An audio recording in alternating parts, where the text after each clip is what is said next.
Notre univers regorge de choses à la fois fascinantes et terrifiantes. Tu connais déjà les quasars, les trous noirs, la matière noire, tout ça, mais as-tu déjà entendu parler des horreurs de l'espace? Ça te dirait de visiter les mondes les plus bizarres du cosmos? Ce n'est pas moi qui ai fait cette liste, mais la NASA elle-même. Bienvenue dans la galaxie des horreurs, l'impressionnante collection horrifique de la NASA. Accompagne-moi à la découverte de quelques-unes de ces planètes et dis-moi ensuite laquelle t'aura semblé la plus effrayante. N'oublie pas d'attacher ta ceinture. Notre première destination est une géante gazeuse appelée TRES-2b. Elle est située à 750 années-lumière de nous. Si nous utilisions un vaisseau spatial ordinaire, il nous faudrait environ 10 millions d'années pour nous y rendre. TRES-2b est en orbite autour d'une naine jaune, une étoile semblable à notre Soleil. Et elle fait environ 1,5 fois le poids de Jupiter. Alors, qu'est-ce qu'elle a de si spécial ? Eh bien, si tu as peur du noir, tu n'auras certainement pas envie de visiter cet endroit. C'est la planète de la nuit éternelle, la plus sombre de toutes les planètes que nous connaissions. Mais elle n'est pas si éloignée de son étoile. Alors, comment ça se fait ? Le fait est que la surface de TRES-2b reflète la lumière encore plus mal que le charbon. À cause de cela, on dirait qu'il n'y a pas de lumière du tout. Si tu survolais la surface de cette planète, ce serait comme si tu avançais avec un bandeau sur les yeux. Mais attends, en fait, il y a de la lumière. Une étrange lueur d'un rouge profond entoure la surface de la planète. Cette lueur provient de son atmosphère brûlante, ce qui fait de TRES-2b une planète extrêmement chaude. L'air y est encore plus chaud que de la lave. Terrifiant, hein ?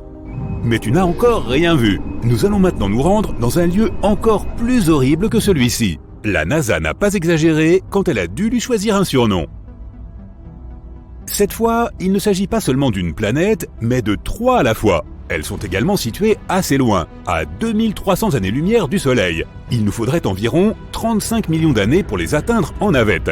Toutes ces planètes se trouvent dans la constellation de la Vierge et elles sont toutes extrêmement légères, beaucoup plus légères que la Terre. Ces 3 exoplanètes s'appellent Poltergeist, Draugr et Phobétor. Sympa comme nom, hein ? C'est parce que chacune de ces planètes est sur le point de devenir un fantôme. Leur particularité, c'est qu'elles ne tournent pas autour d'une étoile, mais autour d'un pulsar. Les pulsars sont des étoiles à neutrons en rotation dont le champ magnétique est extrêmement puissant. Pour le dire simplement, ce sont des étoiles qui, un jour, ont explosé. Après leur explosion, elles se sont mises à émettre un signal périodique très rapide. En effet, l'étoile tourne sur elle-même à une vitesse inimaginable, plusieurs milliers de rotations par seconde. En même temps, elles émettent un fort rayonnement électromagnétique qui affecte tout ce qui se trouve autour d'elles. Tu as donc probablement déjà deviné ce qui est en train d'arriver à nos planètes zombies. Elles sont lentement et progressivement détruites sous l'influence gigantesque de ces radiations. Un jour, elles disparaîtront sans laisser de traces. Des planètes fantômes en orbite autour d'une morte vivante ? Oui, l'appellation de monde des zombies est tout à fait appropriée. Il n'est pas non plus surprenant que les scientifiques aient surnommé ce pulsar la Liche. Son nom officiel est pour sa part très long.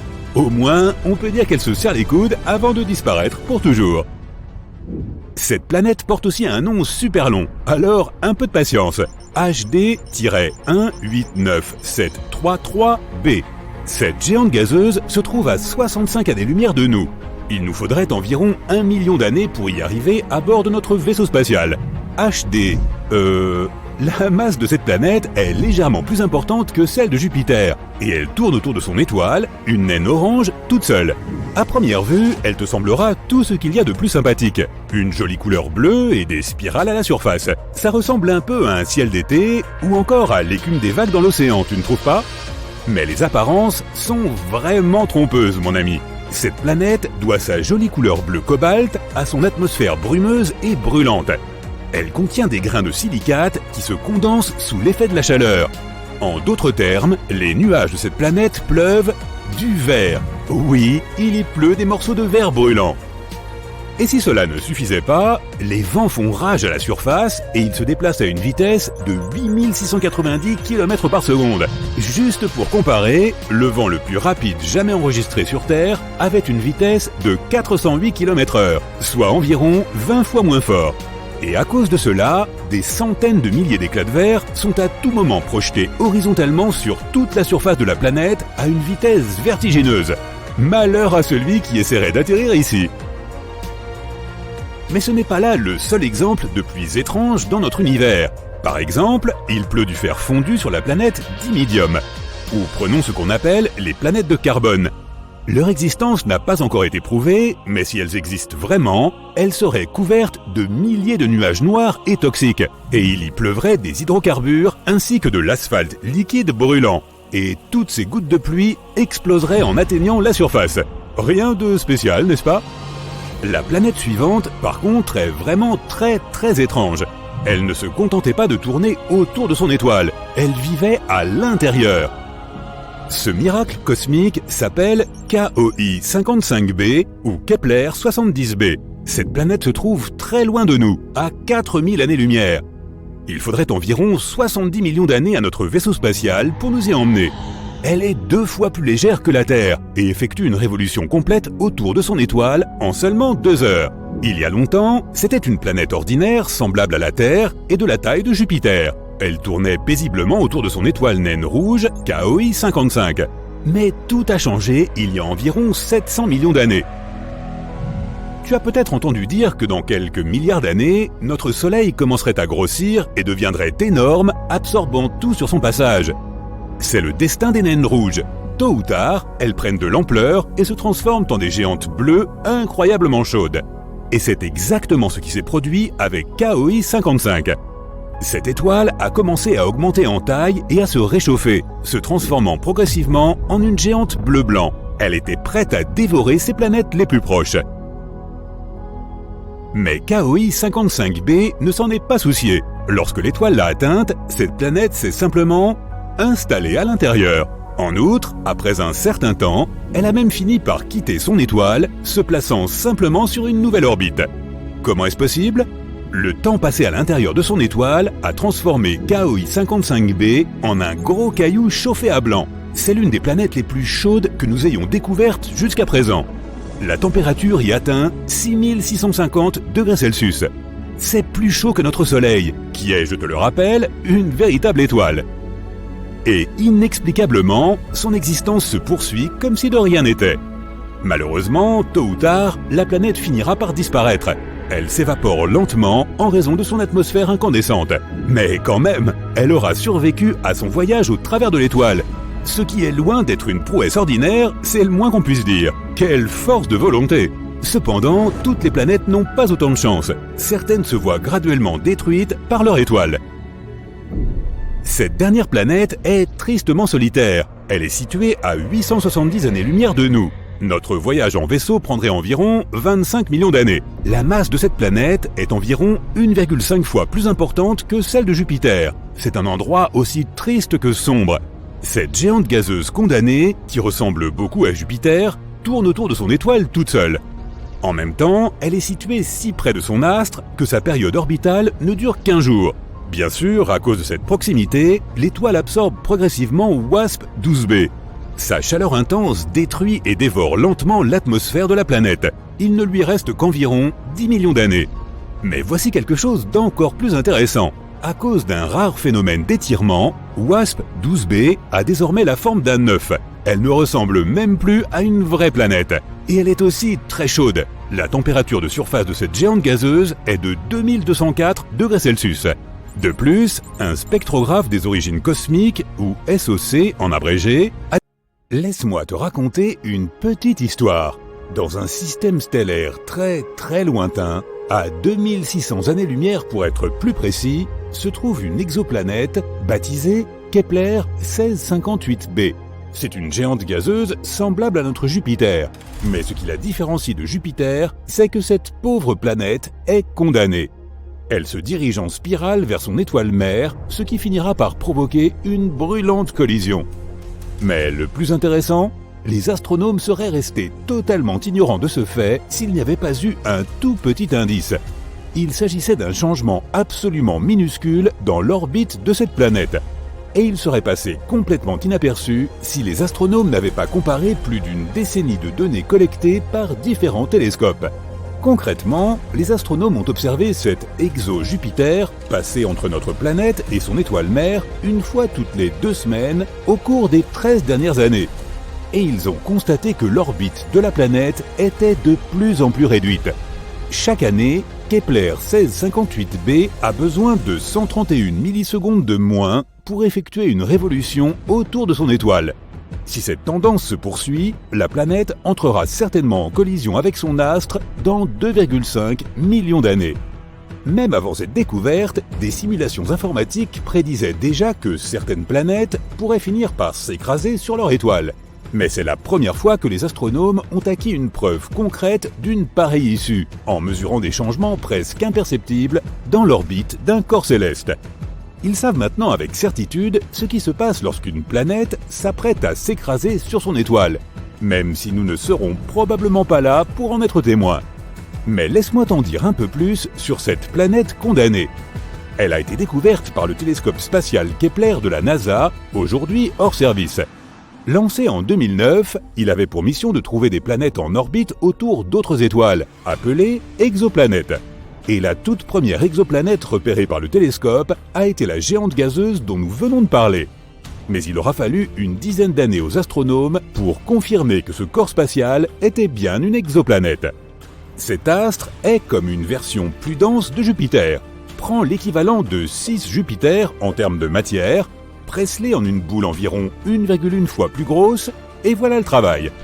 La planète est en rotation synchrone avec son étoile mère, ce qui signifie qu'elle effectue un tour complet chaque fois qu'elle achève une révolution autour de l'étoile. Par conséquent, c'est toujours le même côté de la géante gazeuse qui fait face à cette dernière. C'est la même chose que pour notre Lune. Notre satellite naturel est en verrouillage gravitationnel avec la Terre, c'est pourquoi nous ne voyons que la moitié de sa surface. Qu'est-ce qui attire inexorablement l'exo-Jupiter vers son étoile ? Eh bien, c'est le même processus qui éloigne la Lune de la Terre. Lorsqu'une Lune se trouve en orbite autour d'une planète, ou qu'une planète est en orbite autour d'une étoile, leurs forces de gravité interagissent et exercent une attraction sur la masse de l'autre. C'est ce qui provoque les marées sur Terre. Cette attraction libère de l'énergie et elle peut faire accélérer ou ralentir un objet. Dans le premier cas, le corps spatial s'éloignera peu à peu. Dans le second, il commencera à se rapprocher. Et c'est exactement ce qui arrive à cette géante gazeuse. Son étoile mère a une masse 1,5 fois supérieure à celle de notre Soleil. Il n'est donc pas étonnant que ces forces de marée ralentissent progressivement le mouvement de la planète, l'attirant vers l'intérieur. Tout cela semble assez tragique, mais cette collision potentielle n'est pas, et de loin, la chose la plus bizarre qui se produise dans l'espace. Penchons-nous sur d'autres cas. Bételgeuse, par exemple, une géante rouge située dans la constellation d'Orion, a commencé à s'assombrir en 2019. Et cela a déconcerté les astronomes. À ce moment-là, l'étoile avait déjà enflé pour atteindre des proportions phénoménales. Si elle devait remplacer notre Soleil, sa surface s'étendrait bien au-delà de l'orbite de Jupiter. Puis Bételgeuse est devenue moins lumineuse durant l'automne 2019, et ce processus s'est poursuivi jusqu'en février 2020. Les changements étaient perceptibles à l'œil nu, et pour cause, la luminosité de l'étoile avait chuté de 2/3. À ce moment, les astronomes étaient persuadés que Bételgeuse était sur le point d'exploser en une supernova. Ils ont continué à observer l'étoile, mais de façon inattendue, elle a retrouvé sa luminosité habituelle. Grâce au télescope spatial Hubble, les scientifiques ont compris que l'étoile avait éjecté une partie de sa matière et que celle-ci bloquait partiellement sa lumière. Que dirais-tu d'exoplanètes semblables à de la barbe à papa ? Il s'agit de planètes particulières situées en dehors de notre système solaire. Également surnommées super-puffs, elles ont la densité la plus faible jamais enregistrée, ce qui leur donne un aspect aérien et dufteux. Bien qu'elles ressemblent à la friandise la plus emblématique des parcs d'attractions, ces planètes sont absolument énormes. À bien y penser, les scientifiques découvrent sans arrêt des choses bien étranges dans l'espace. Certaines d'entre elles ressemblent juste à des taches floues. Mais il y a un type de ces taches qui ne s'apparente à aucun autre corps spatial connu. Les ORC, ou cercles radio étranges, ne sont visibles qu'au moyen de radiotélescopes. Il pourrait s'agir des restes de supernovas, mais certains astronomes vont jusqu'à affirmer qu'ils pourraient être l'entrée de trous de verre. Il s'agit de tunnels hypothétiques entre deux points très éloignés dans l'espace. La mission Juno a remarqué quelque chose d'étrange dans la haute atmosphère de Jupiter. Cette manifestation inhabituelle consistait en des phénomènes lumineux transitoires bleutés virevoltant au-dessus de la surface de la planète. Il s'agissait de deux types d'éclairs étincelants qui se produisent pendant de courtes périodes de temps, quelques millisecondes tout au plus. Ils s'étendent de haut en bas vers la surface de la planète. Sur Terre, ces éclairs se produisent généralement à une hauteur de 100 km au-dessus d'orages massifs. Les planètes errantes ne tournent pas autour de leur étoile, peut-être parce qu'elles n'en ont tout simplement pas. Ces corps spatiaux flottent librement à travers l'univers et peuvent se retrouver littéralement n'importe où. Ils sont également assez difficiles à détecter, car les planètes errantes ne produisent que de faibles émissions. Mais il n'y a pas si longtemps, des astronomes ont repéré la plus petite planète errante de la Voie lactée. Elle est plus petite que la Terre, mais un peu plus grande que Mars. Les sursauts radio rapides sont des émissions spectaculaires d'ondes radio d'une durée de quelques millisecondes, sauf qu'ils recèlent autant d'énergie que notre Soleil en produit en plusieurs jours. La plupart de ces sursauts radio rapides proviennent de très loin, bien au-delà de la Voie lactée. Mais récemment, des astronomes en ont détecté quelques-uns provenant de notre propre galaxie. Et leur source était un magnétar situé à seulement 30 000 années-lumière de notre planète. Si elles existent, les pattes nucléaires sont la matière la plus solide de tout l'univers. Formée à partir des restes d'étoiles éteintes, cette substance est comprimée pour former des enchevêtrements de matière semblables à des spaghettis. Elles peuvent se briser, mais seulement si tu y appliquais 10 milliards de fois la pression nécessaire pour rompre l'acier. Il n'y a pas si longtemps, des chercheurs ont découvert que l'une des étoiles les plus massives de notre voûte céleste avait tout simplement disparu. Il s'agissait d'une étoile située à 75 millions d'années-lumière de la Terre. Normalement, c'est trop loin pour que les astronomes puissent y distinguer clairement des étoiles individuelles, à moins qu'elles ne soient énormes. Et l'étoile dont nous parlons l'était clairement. Elle brillait 2,5 millions de fois plus fort que notre Soleil. Les astronomes ont vu cette étoile pour la dernière fois en 2011. Ils ont décidé de l'examiner de plus près après quelques années, mais il était déjà trop tard. L'étoile avait disparu. Des étoiles aussi massives achèvent généralement leur existence dans des supernovas extrêmement lumineuses, mais les astronomes n'ont rien remarqué de tel. Il existe une théorie selon laquelle l'étoile se serait effondrée en un trou noir, sans produire de supernova au préalable. Ce phénomène se produit chez les étoiles en fin de vie, mais demeure extrêmement rare. Il y a les trous noirs et il pourrait y avoir aussi des mini-trous noirs, même si leur existence n'a pas encore été démontrée. Contrairement à leurs énormes cousins, ces hypothétiques mini-trous noirs pourraient être vraiment minuscules, soit pas plus gros